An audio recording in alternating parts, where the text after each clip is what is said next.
Hi everyone, students and parents. Welcome to Career 360. While the nation is fired up over the Neet scam and the paper leaks, let's confront why MBBS admissions in India are so cutthroat, so corrupt, and out of reach of so many of us. Why do we force students and families into endless agony, anxiety, and pressure? Do we deserve this from our government and our society?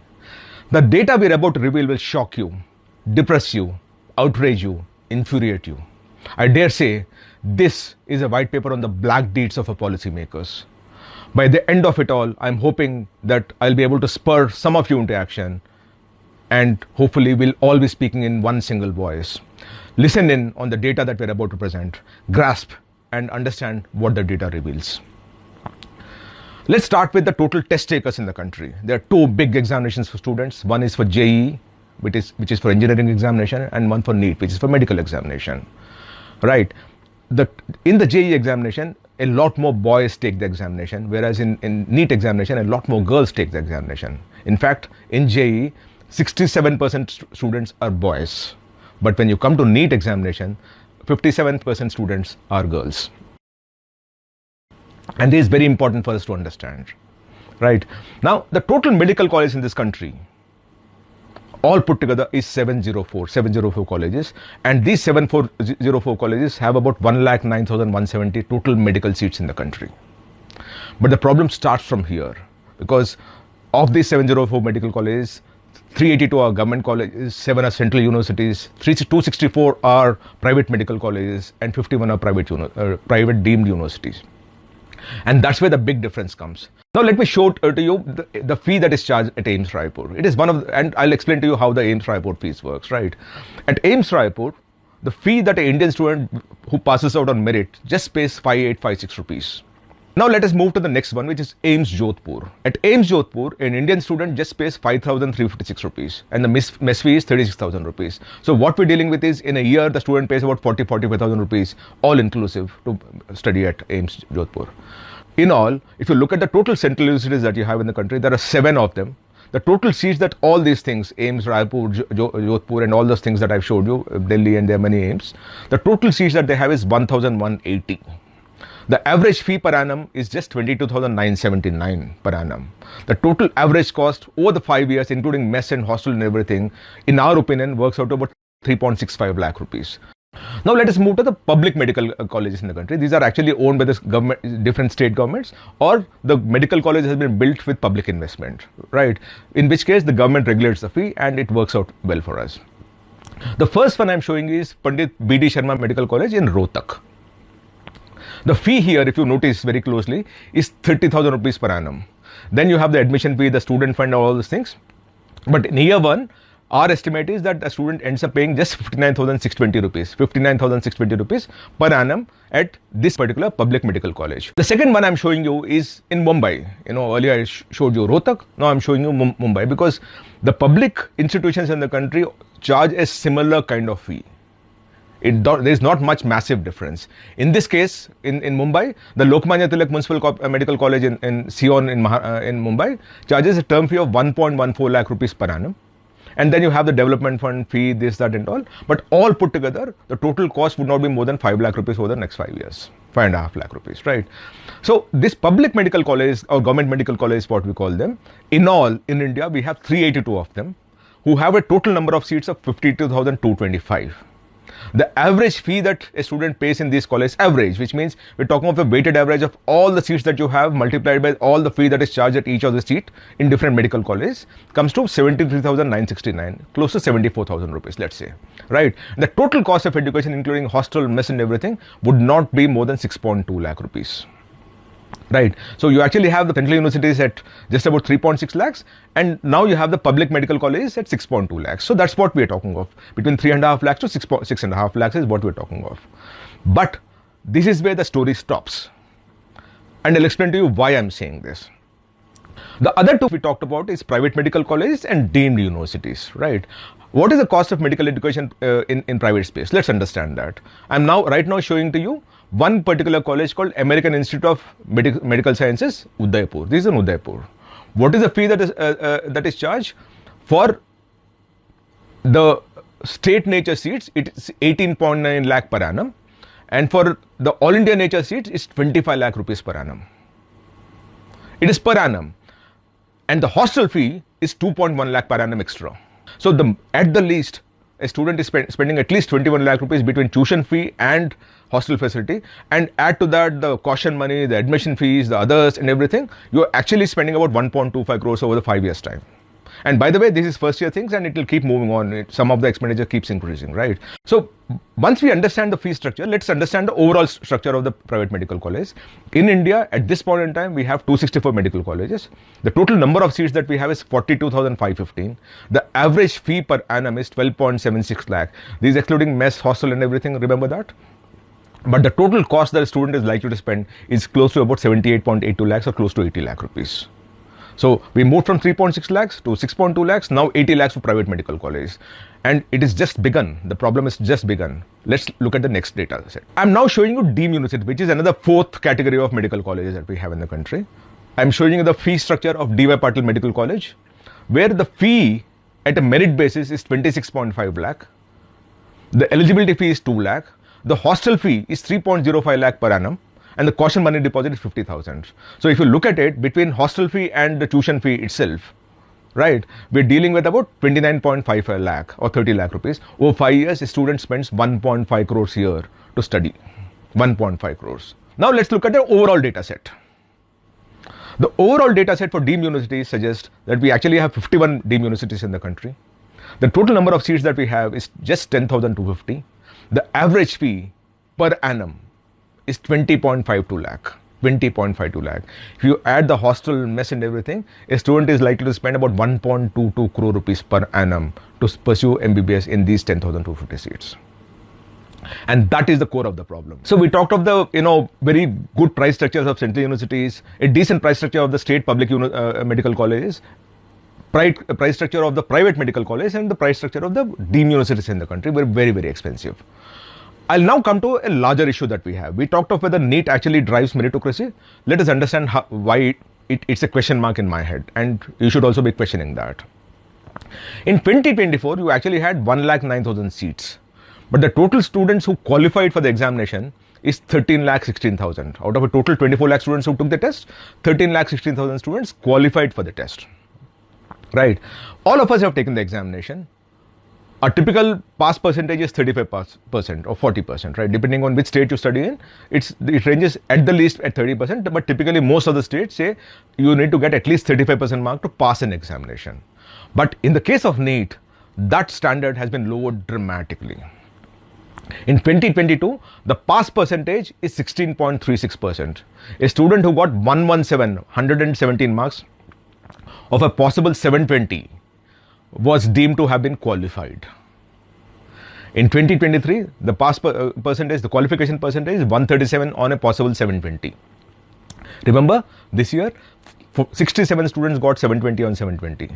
But in this particular case, in 2023, 137 is the pass qualification mark in NEET, which is 19% marks of a that is possible, right? 137 on 720, which is 19% marks. And over the last 6 years, when you look at data, the qualification percentage is hovering around 20%. So for NEET or for National Medical Commission, which conducts this examination through NTA, the pass qualification percentage is not 35% that you and I are used to, but 20%. But why do they do that? They only have 1 lakh seats. Why do they need 13 lakh students to qualify? Why can't they limit themselves to 5 lakh students being qualified? Because of the 5 lakh, for sure 1 lakh will claim the seat, right? No, they don't. They don't, because when the fee is 1 crore, 1.25 crore, 1.5 crore, many of the students fall apart. The seats that you have in private universities and deemed universities are typically what I call a reservation for the rich. You talk of meritocracy, let's talk of meritocracy. And these 55,000 seats that are there in private medical colleges and deemed universities, because the fee is 80 lakhs and above, not more than 2% of India can actually afford that. The other 98%, even if they get a good score and can get into it, someone would have got 500 marks, but will still not prefer a private medical college, which goes to a student who got 110 marks, 120 marks, because those guys can afford it, and this student who got 500 out of 720 cannot afford it. Let me explain to you with data again. I'm now talking of the cutoffs that we have for deemed private universities, right? In ACS Medical College in Chennai, a student who got 137 marks of a possible 720 with a rank of 10,12,392 got a seat.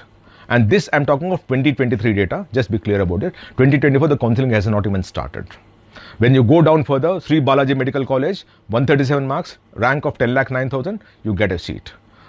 Arupadai Bidu Medical College in Puducherry, 10,05,000, 138 marks, you get a seat. You further keep going down. At 110 marks also, you actually get a seat in Pondicherry when the rank is 11,91,412. 11,91,412, which means when you only have 1,06,000 seats in 2023, a student who got 11,91,000 also could lay a claim on an MBBS seat. And the data that I'm showing is from the NMC website, where they actually show the entire counseling data and what is the last cutoff in each of the colleges. The entire problem doesn't stop here. You know, we talked of the fee structures and all, but it's just, again, I'm saying it is just the tip of the iceberg. I'll now move to the NRA fees that is, charged by some of these colleges.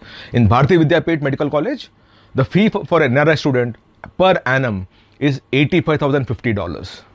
$85,050. If you multiply by 5, the student is likely to pay $4.25 lakh, which is 4 crore rupees. Let's look at another college also, just to put this in perspective. I'm now showing you the cost sheet for the Sri Balaji Medical College and Hospital in Chennai.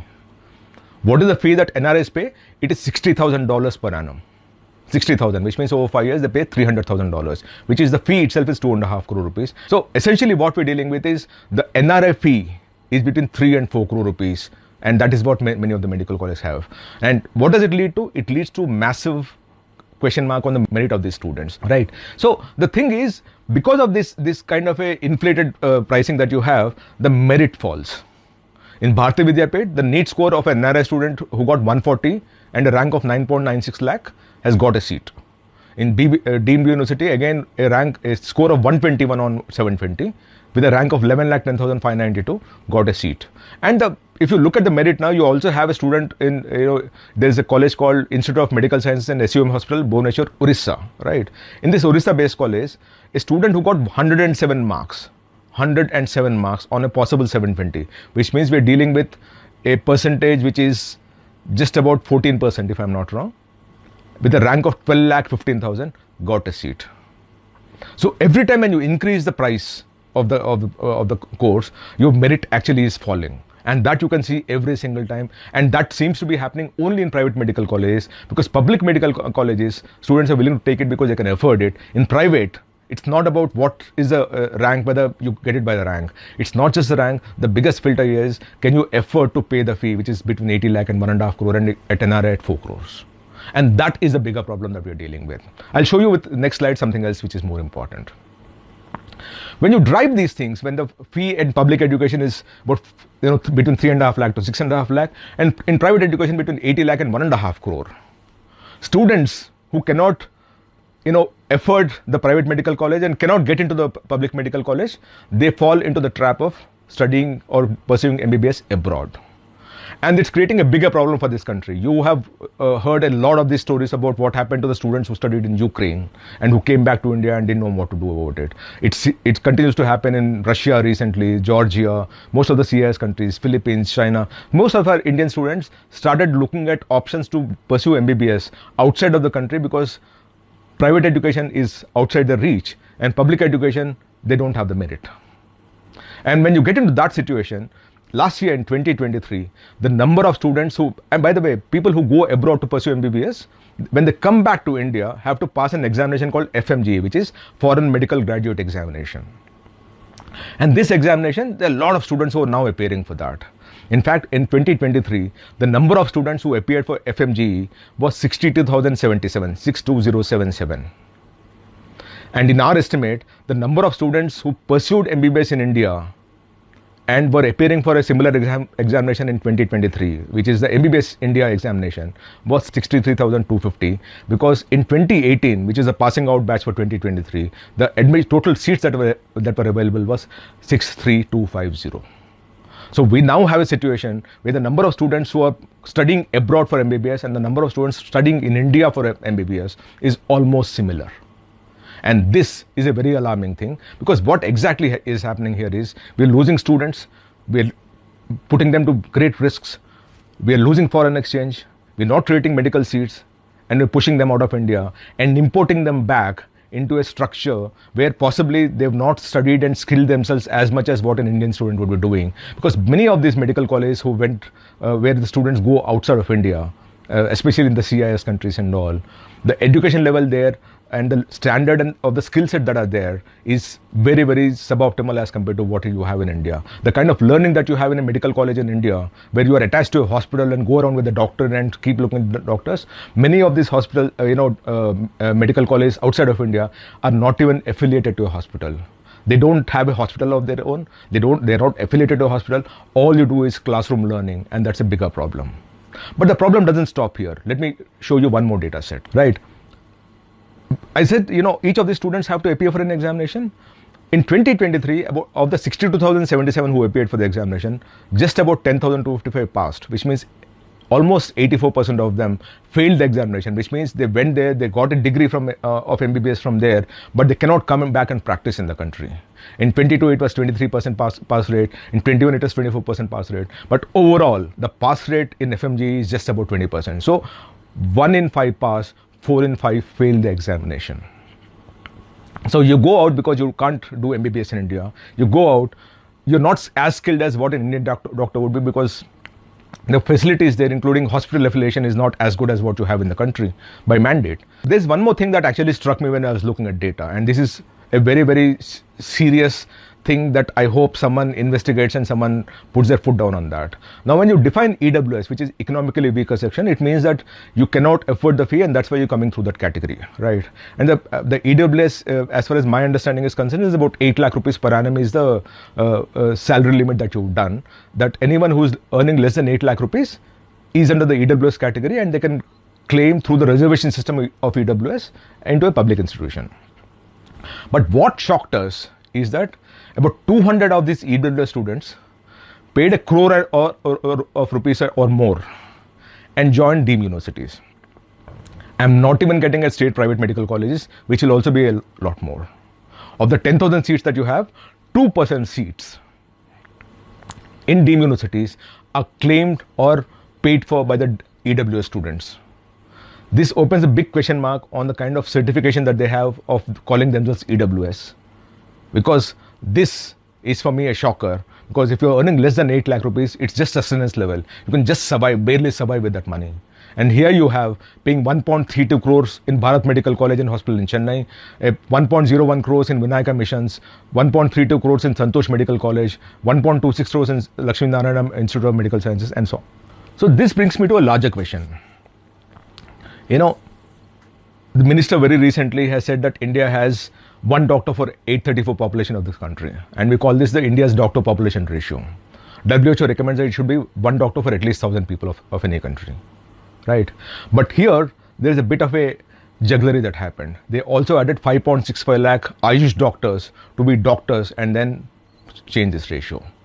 The real picture actually comes from an address given by the former Vice President of India, Sri Venkaiah Naidu, where he talked of doctor population ratio, and he said, noting the low doctor to population ratio at 1 is to 1,511. That's what he arrived at there. By the way, this 1 is to 1,511 is the data that was given by the 15th Finance Commission of India.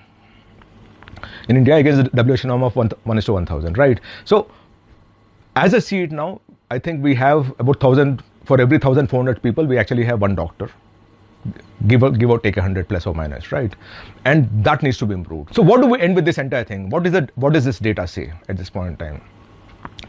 We are the only country where 48% of the seats are reserved for the 2% people.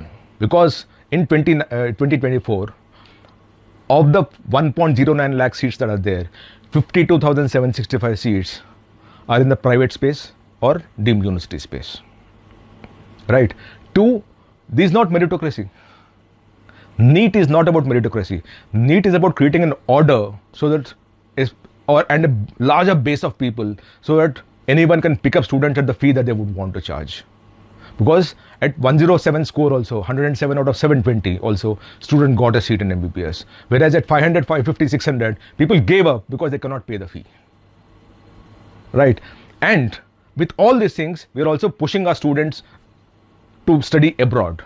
And in 2023, we had as many students coming back into India and trying to take the FMG examination to be a doctor in India, as we have doctors who joined in 2017, 2018 and passed out in 23, which is about 63,000 students, right? And we also have a situation where non-resident Indians are willing to pay 4 crore rupees to pursue MBBS in India. So where do we go from here? What kind of doctors would we create when a student is paying 1.5, 2 crore rupees to be a doctor in the country? How much public service would they be able to do? Some of them might be on loans also, for all that you know. But the conscience, the collective conscience of this country must demand that we must increase supply at affordable pricing, so that students who are going abroad can at least stay back in India. Students who are wanting to be a doctor can at least have a better proportion, and give more permission to more medical colleges, especially in public institutions and also in private institutions, as long as they comply to a basic demand that the fee would be regulated for a certain period of time, so that the country can actually have more students staying back in India and pursuing MBBS in India. The country can have more doctors. The country can have more doctors with a conscience. The country can have more doctors who will be there for public service. And that is very, very important. I hope this data, opens up your eyes. I hope this data will speak to you and tell you what is wrong with the medical education in the country. I hope this white paper on the black deeds of the policymakers is corrected as soon as possible. Thank you so much.